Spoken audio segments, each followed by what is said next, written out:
મારું નામ મીના છે અને હું 37 વર્ષની છું.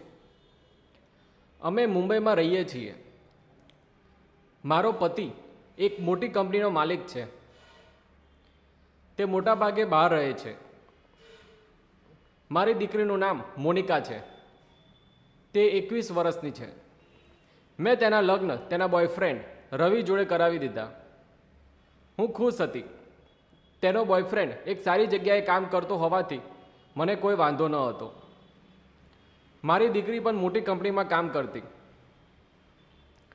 ઘરે કોઈ ના હોવાથી મેં તેના લગ્ન તેના બોયફ્રેન્ડ જોડે કરાવી દીધા. મેં એક શરત મૂકી કે તેને અહીં રોકાવું પડશે. હું ઈચ્છતી હતી કે મારી દીકરી મોનિકાને સાસરીએ ના જવું પડે. તેથી મેં આ શરત રાખી. તે મારી શરત માની ગયો. તે સ્વભાવનો સારો લાગતો હતો. મારી દીકરીએ જ મને કહ્યું કે રવિ એક સારો છોકરો છે અને હું તેને પ્રેમ કરું છું. મને લવ મેરેજમાં કોઈ વાંધો ન હતો. મારે બસ શરત મંજૂર કરે તેવો જોઈતો હતો. તેઓ મને મળી ગયો. રવિના ઘરમાં એમ પણ એને બહુ પ્રેમ ન કરતા. તે બંને ખૂબ ખુશીથી રહેતા. રવિ તેને ખૂબ પ્રેમ કરતો હતો. અમે ત્રણેક કોક વખત જોડે મૂવી જોવા અને શોપિંગ કરવા જતા. અમારું ઘર ભરાઈ ગયું હતું. અમને હવે કોઈ ચિંતા ન હતી. આમ 1 વર્ષ વીતી ગયું. મારે બ્યુટી પાર્લર જવું હોય તો રવિ મને મૂકી જતો અને મને લેવા બી આવી જતો. તે મને દરેક કામમાં મદદ કરતો. રવિવારે મોલ જવું હોય અને દીકરી મોનિકા ના હોય તો જોડે આવતો અને મદદ કરતો. એક દિવસ મારા પિયર ગામથી ફોન આવ્યો કે મારા પપ્પાની તબિયત બહુ બગડી છે. હું ગભરાઈ ગઈ અને અચાનક જવા તૈયાર થઈ ગઈ. મેં બેગ પેક કરી દીધી. પણ દીકરી મોનિકા જોડે ટાઈમ ન હતો. તો રવિ ફ્રી હતો તો તે મારી જોડે આવવા તૈયાર થઈ ગયો. બીજા દિવસે મોનિકા સવારે નહીં અને ઓફિસે જવા નીકળી. પછી હું અને રવિ ગામ જવા નીકળ્યા. બસ ઘણી ઓછી આવતી હતી. તેથી દરેક બસમાં ભીડ હતી. અમે ગમે તેમ એક બસમાં ચડ્યા. પછી હું આગળ હતી અને રવિ પાછળ હતો. ભીડ હતી એટલે ઊભા રહેવું પડ્યું. પણ હું ચોંકી ગઈ.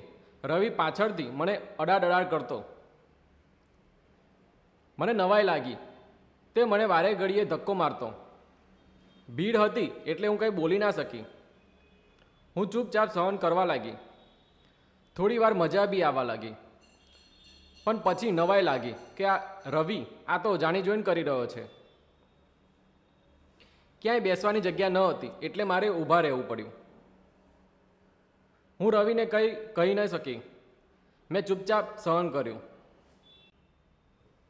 અમે અમારા ગામ પહોંચ્યા. હું મારા પિતાને મળી અને તબિયત વિશે પૂછ્યું. તેઓ મને જોઈને ખુશ થઈ ગયા. તેમણે કીધું પહેલાં કરતાં સારું છે. ત્યાં મારી બહેન પણ હતી. અમે બંને ખૂબ વાતો કરી. સાંજે જોડે રમ્યા પણ ખરા. રવિ પણ અમારી સાથે જોડાયો. તે ફેબ્રુઆરીનો મહિનો હતો. ઠંડી પડતી હતી. પવન જોરદાર ફૂંકાતો. બીજા દિવસે અમે રવાના થવા નીકળ્યા. એ વખત બી બસમાં બહુ ભીડ હતી. અમે ગમે તેમ ઉપર ચડ્યા. પછી ફરીથી રવિ જાણી જોઈને મારી પાછળ ઊભો રહ્યો. મને તે ના ગમ્યું પણ હું કંઈ ના બોલી. પછી તે મને ધક્કાના બહાને મને અડવા લાગ્યો. હું શહેર આવવાની રાહ જોવા લાગી. તે મહિનામાં ઠંડી બહુ હતી. અમે ઘરે પહોંચી ગયા. અમે ત્રણે રવિવારે સાથે રહેતા. હું મારા રૂમમાં એકલી રહેતી.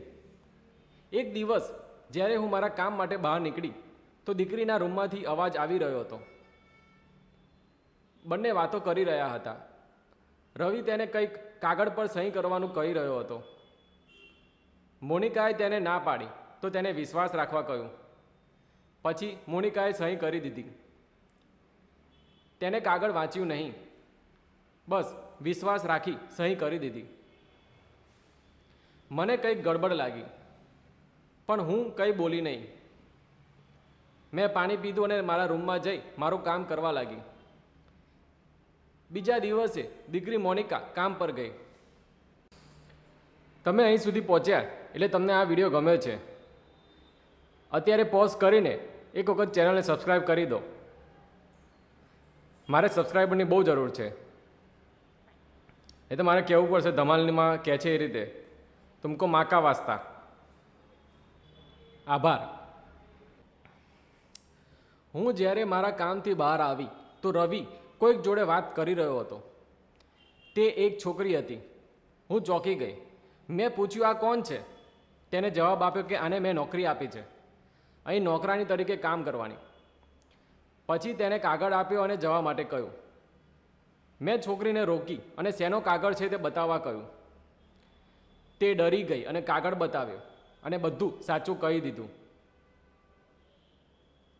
તેને કહ્યું, હું તેની ફ્રેન્ડ છું અને તેઓ તમારી બધી પ્રોપર્ટી પોતાના નામે કરી રહ્યા હતા. હું ગભરાઈ ગઈ. તેને કીધું કે તેને ખાલી તમારી પ્રોપર્ટી માટે જ લગ્ન કર્યા હતા અને પ્રેમનું તો નાટક કર્યું હતું. મેં તેને પકડી દીધી અને રવિ ત્યાંથી ભાગી ગયો. પછી મેં તેને પોલીસને સોંપી દીધી, પણ છોકરીનો વાંક ન હતો, તેથી તેને છોડી દીધી. આમ પણ રવિની સજા આ છોકરીને આપી કોઈ મતલબ ન હતો. અમે તેને છોડી દીધી. આ વાર્તા શીખવે છે કે કોઈ માણસને સંપૂર્ણ જાણ્યા વગર તેના પર વિશ્વાસ ના કરો. તો જો તમને આ વિડીયો ગમ્યો હોય તો આ વિડીયોને લાઈક અને ચેનલને સબસ્ક્રાઈબ જરૂરથી કરજો.